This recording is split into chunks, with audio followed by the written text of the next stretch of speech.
Hello, hello, hello. So, dito tayo nagpunta naman ngayong Pasko sa San Beda Church. So, dapat attend kami ng Mass.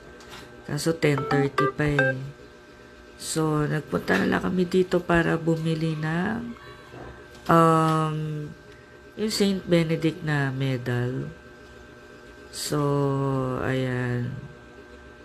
Ito yung kabuuan ng church. Ganda, no? Alam ko, Abbey Church yata ito yung tawag. So, wala pa yung mga 10:30 pa yung Mass. So, bumalik na lang kami sa may San Sebastian Church. So, marami kami napuntahan na church nung Pasko. So, ayan yung taas.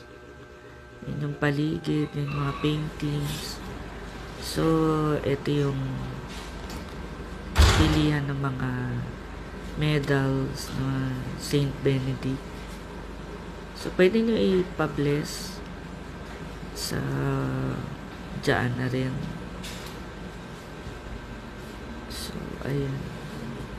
Anyway, bye!